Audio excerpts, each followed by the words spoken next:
don't we? Okay, let's go ahead and get our recording going. Week 4, as I mentioned before, ECE 105 will be starting on Monday. Let's see here. I'll click through Stephanie's slide, and I'll be sure and send everybody a copy of that slide as soon as she emails it to me.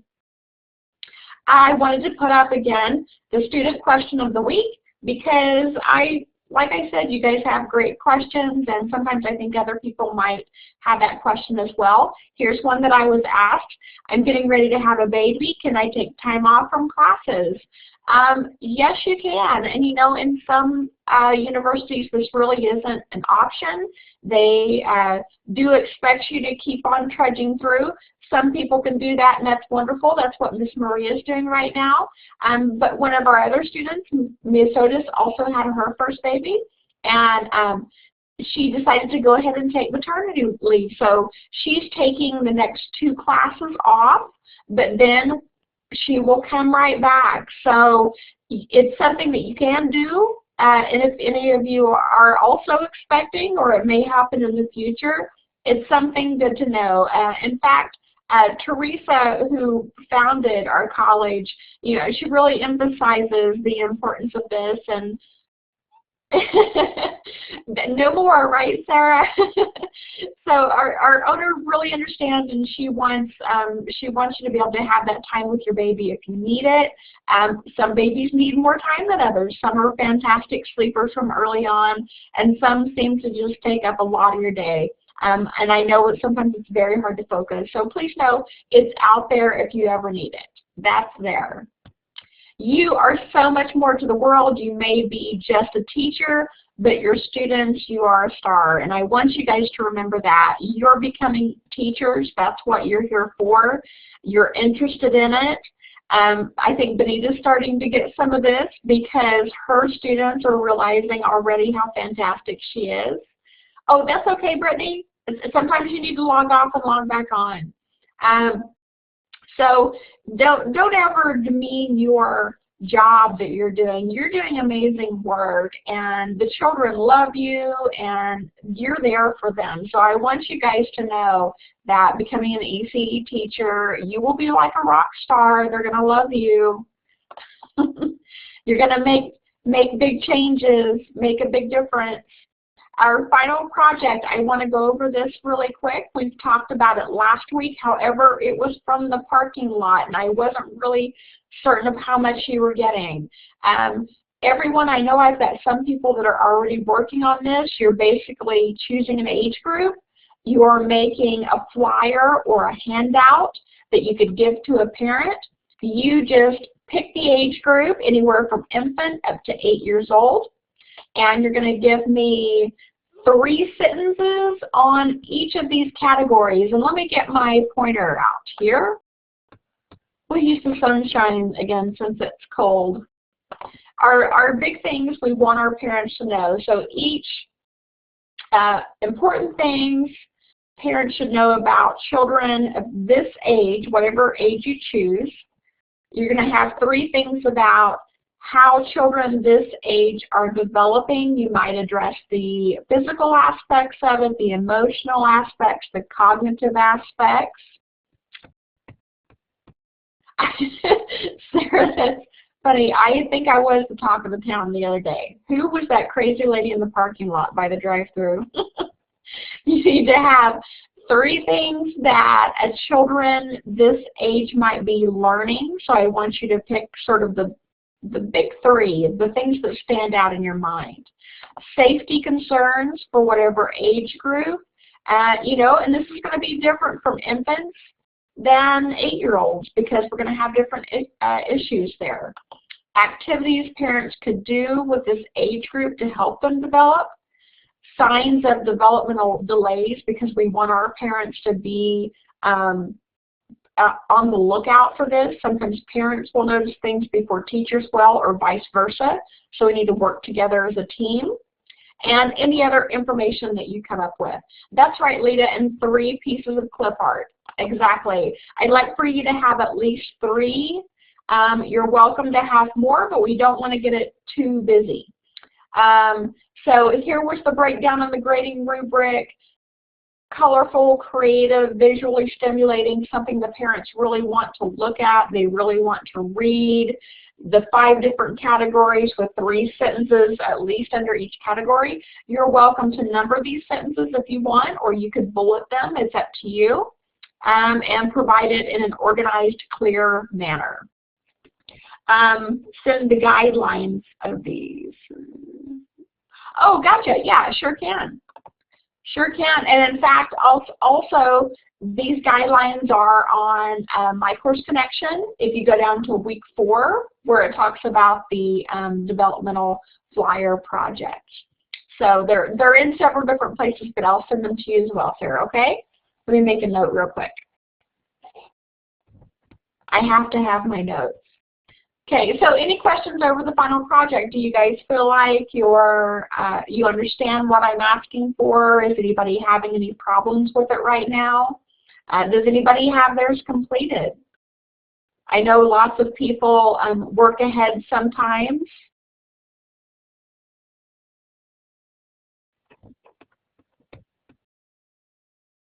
You turned yours in, Benita. Fantastic. Oh, Sarah, you've been dealing with that crazy weather up there. I hope things go well for you this weekend with the snow and stuff.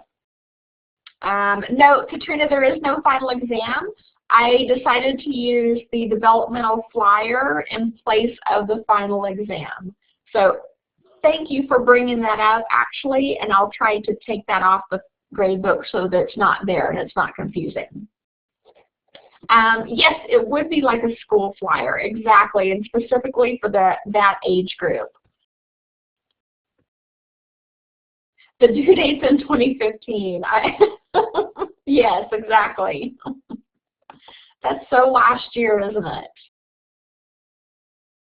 Oh no, oh that's right, and your son too. Oh, I hope he gets better soon, Sarah. I know it's harder in the winter time too, sometimes with the aches and the pains. Oh no. Yeah, we want him healed up and feeling better. Well, I will go in and correct that, Katrina, okay? So do not worry about a final exam. Okay, last week we talked about 3-, 4-, and 5-year-olds, right? And we've also talked about infants in this course. We've talked about 1s and 2s.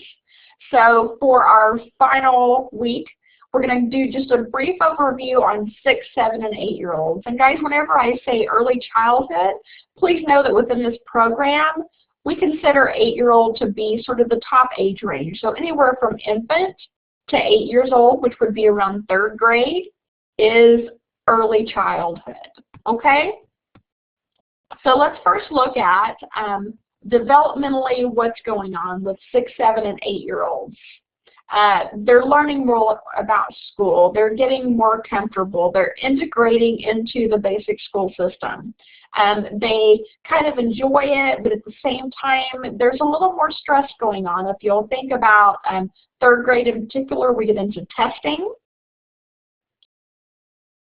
Oh, yes, exactly, Lady. You could use your school newsletter as an example. Yes, definitely. So, and Sarah, you know what I'm talking about. We're coming up on testing time again. Those of you that have children that are in public school right now, you may have already seen testing things coming home already. My son has brought home worksheets that are specifically getting him ready for his 8th grade test that usually hit at the end of March or the 1st of April. OAAs, yes.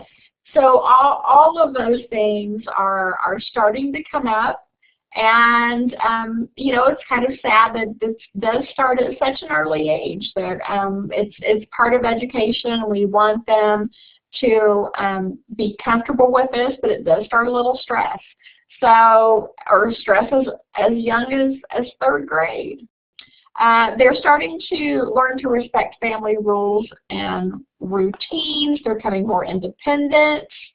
And this is they're beginning learning to read, but actually beginning to learning to read starts way back when we're 2 and 3 and we're reading books to our children. But formal reading education, we really get into that more with our 6, 7s, and 8s, where they may be taking books home at night that they read with you or with their families, and reading more on their own, more independently. They continue to learn a lot through play, so we really want to emphasize this. And they're making friends and enjoying their friendships, but also we start getting into kind of squabbles with friends at this age group too. Maybe your friend talked to somebody else and now they're sad. So we start to see a little bit of that drama already in this age group with 6, 7s, and 8s. And I'm trying to, let me see real quick. Oh, good, so he passed. Good, and you know, kindergarten and first grade is such a normal age for us to hold a child back, whether it's a boy or a girl, and give them that extra year. So that's, I think it's wonderful that we do that. I've seen a lot of kids really benefit. Oh, and she's reading, oh, great. So just developmentally, a little bit going on. And going back to play, I really want to emphasize, guys, in our books, in our readings, on the things that you're seeing on the internet, in the news, that they're realizing more and more just how important play is. We've taken a lot of play out of education, and in the next few years we're going to see that added back, because we're finding out, hey, we've made some mistakes here. These kids need a little more recess than what they've been getting.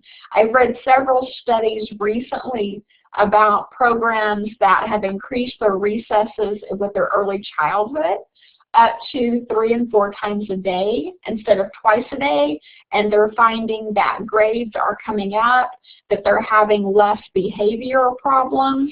I know at my children's school with grade school, they're down to about 2 recesses, 1 in the morning, 1 in the afternoon, and these kids need to get up and move more.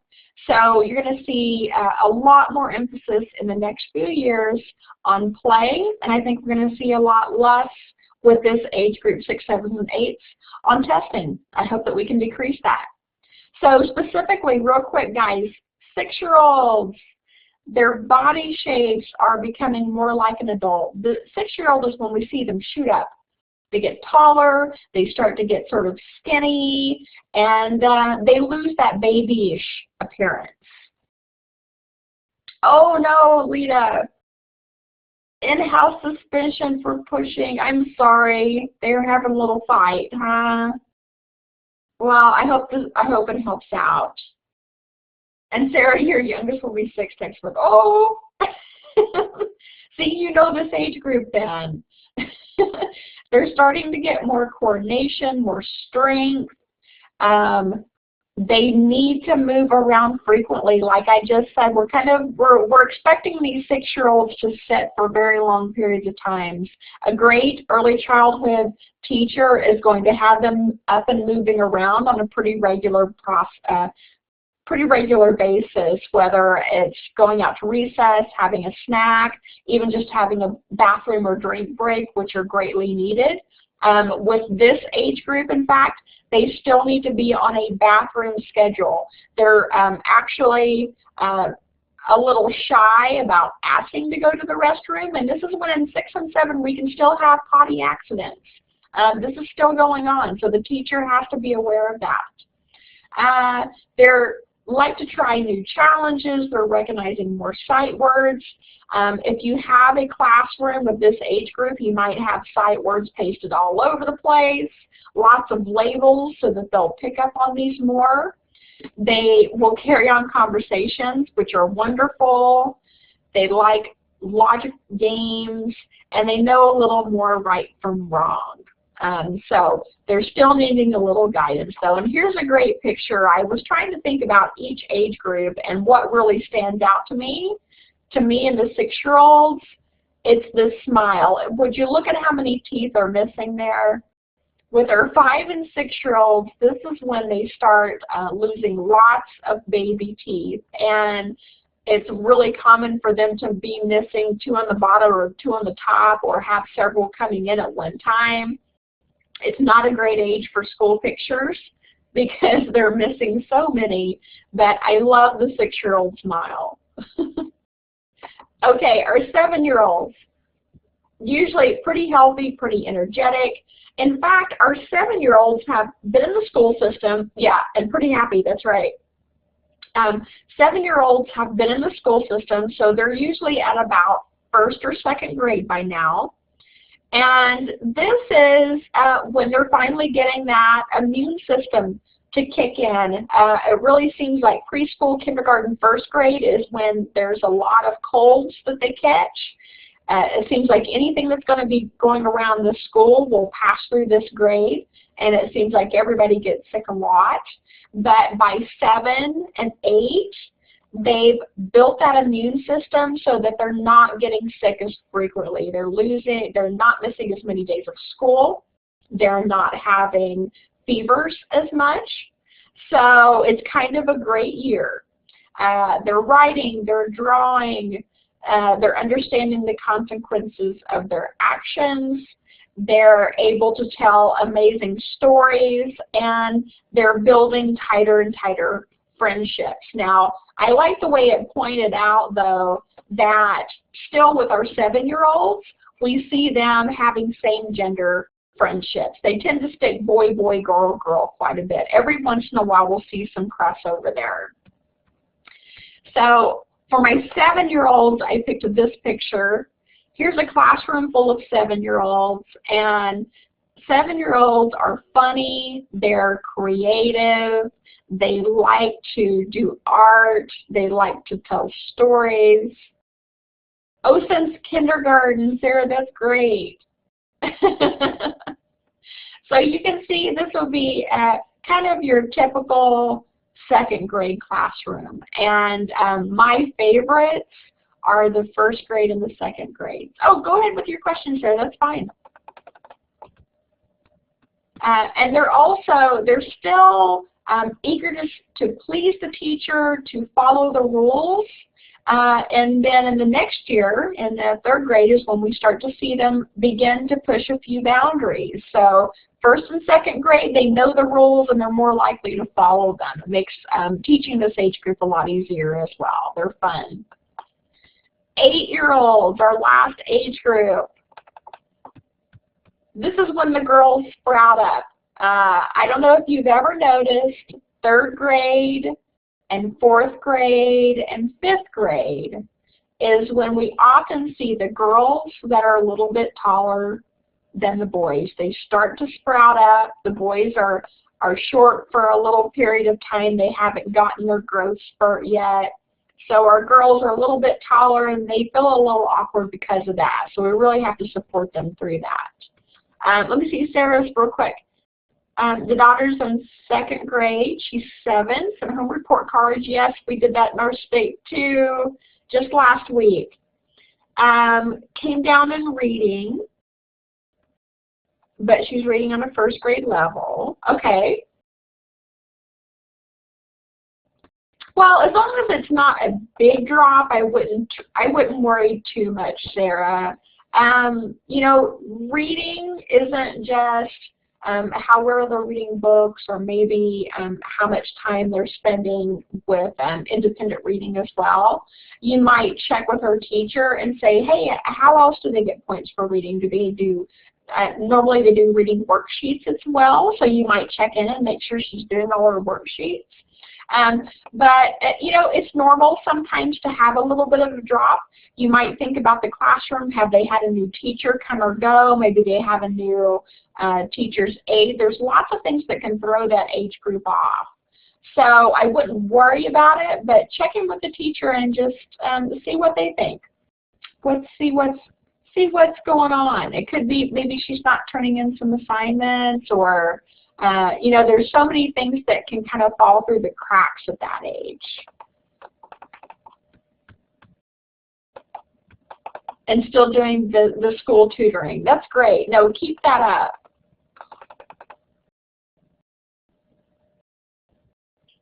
Exactly. And, you know, with that age group as well, you know, some teachers will say that they think that we push reading a little too soon. Sometimes it's second grade before they really get it, before it really starts to sink in. So there's not too many things to worry about yet. Keep an eye on it. But I had a special education professor at NSU, and this was back in the 90s, that said she really believed that we needed to wait until first or second grade to start teaching reading formally, and that if we did this, we would see about a 70% drop in reading problems. So just know that sometimes they just need those few years. They need a little bit more time. Yeah. We're all different. That's right. What else? Okay, so we've got our tall girls and our short boys with our 8-year-olds. Lots of energy, learning a little bit, understanding a little bit about empathy, about how other people are feeling. They might still be childish, but wanting to be a grown-up or more independent at the same time. They love planning and organizing. Oh my goodness, this is a great time to start them with projects or group projects where they work together.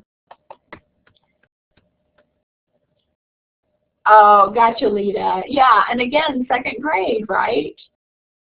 Yeah. He's kind of here, isn't he? So I picked this picture to represent our third graders. You'll see the girls in the back that are a little bit taller, boys in the front. We will see, sometimes you can walk past a second or third grade classroom and just go, wow, there's no way they can all be the same age, because they could be huge differences in heights and in development. So this can be kind of a very potpourri kind of year of what all is going on. Oh, they're stubborn. Well, Sarah, that's actually a good thing. They say that stubbornness is actually a sign of high intelligence, so don't worry about that. That's great. Your daughter's 3 months away from being 8? Yes, exactly. They do. They do. They start to get a little bit of an attitude starts, and you know, it's starting I think younger than it used to be. We get the attitude of 4th grade or 5th grade, but now we're starting to see a little bit in 3rd grade as well.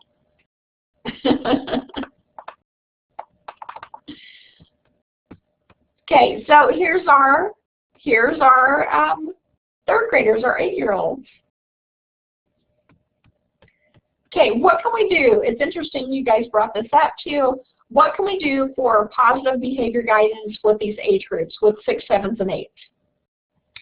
One of the biggest things we can do is be the good example. Self-control, no yelling, no screaming, no throwing things.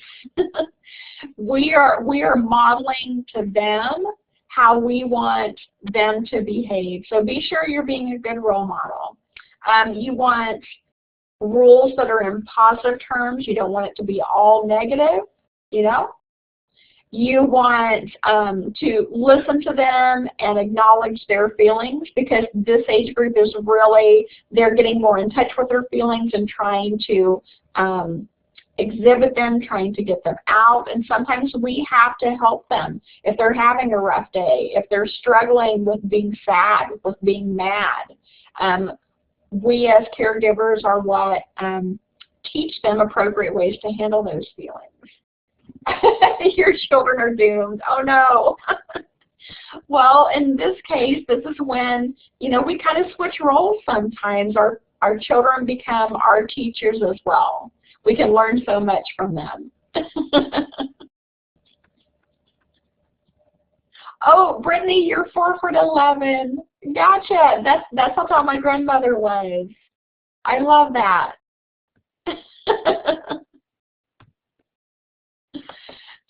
What else do we have? We're acknowledging their feelings. We want to teach them about problem solving so that they can help work through these things on their own. Teach them much about communication, about speaking to people when they're having problems. Conflict resolution. This is when they might get a little scrappy. So it's interesting, Lita, that you brought that up about your son getting in the kind of tussle with the other little boy. They were pushing each other, because this can happen to them. They get into those emotions, they don't know how to handle them, and they want to get them out by sometimes pushing or hitting on another person. So we have to teach them the right way to do it. Teach them how to control their anger, what to do when they get mad. You know, sometimes it can be as simple as teaching them to sit down and count to 10 and to breathe, to work through that. Also, we, as part of our behavior guidance, may need to have some behaviors that we just ignore and that they may actually go away on their own. Okay, what do we have right here? We're down to our last slide, guys. And tonight we actually started at about 8 o'clock, and we got 45 minutes in without any technical glitches, so I'm pretty excited. I'm reading what you guys have to say about different heights and stuff. So my daughter is 15. She is 5'3", and she was the freshman basketball homecoming attendant on Tuesday night. And it was great. She wore the dress. It was beautiful. So she's 5'3", and the young man that she walked with, who's a senior, is 6'7". So there was a big difference in their height. a lot of difference in heights there. A lot of growing.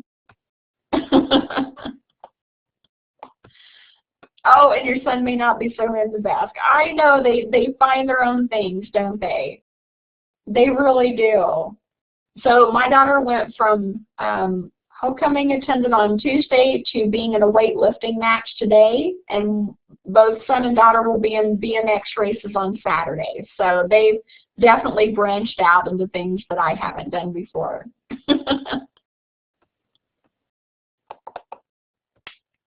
Oh, you do? Be sure and share it with us, Brittany. That'd be great. Okay, great. So, guys, last week, you need to be sure you have your discussion board postings in. Be sure you have your assignments in. You've got your final project that is due by Sunday at midnight. And I just want to encourage everyone, if you're struggling with anything, don't give up. Keep working. This will be worth it in the end. I told all of you that we keep getting contacts from various daycares and preschools and Head Starts. They're really needing ECE people right now. And I keep thinking I'm going to look some up for in Benita's area and Sarah's area as well, because I know you guys aren't in Tulsa, but I wanted to see what the ECE prospects were like in your state. I love using Indeed.com if any of you start looking for jobs. It's a great resource. So hang in there, finish out this week strong, get your good grades, right? On preteen teen, no, I'm sorry, Sarah, we can't go as far as that. You could go up to 8 is our cutoff as far as our age limit goes. Yeah, anywhere from infant to age 8. I know, it would be good because that's his age group. Do your daughter's age group instead. And be sure you're making it a pretty broad handout. Think of yourself as being in that, being a teaching position, being in a classroom, and you're making that handout for your parents who have children that are this specific age group, okay? So keep it broad enough. Try not to get too specific. All right. Does anybody else have any questions? Do you feel pretty solid with finishing out your week? I'm just so tickled that I have video that's working and audio that's working, and I can finally communicate with you guys well. That was a struggle. All right, if you have any questions, email me, Facebook me, call me. If you don't, you can go ahead and get on out of here. I know you have other things to do. But I'm glad you all showed up. Thank you, Lita.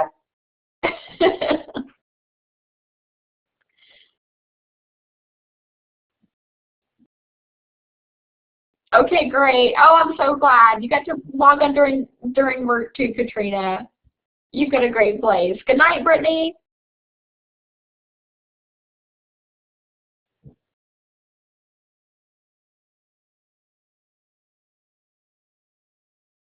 And Benita and Jasmine. Good to see you guys. Have a good rest of your night. Have a good rest of your week, too. And Jessica and Treese, are you still doing okay?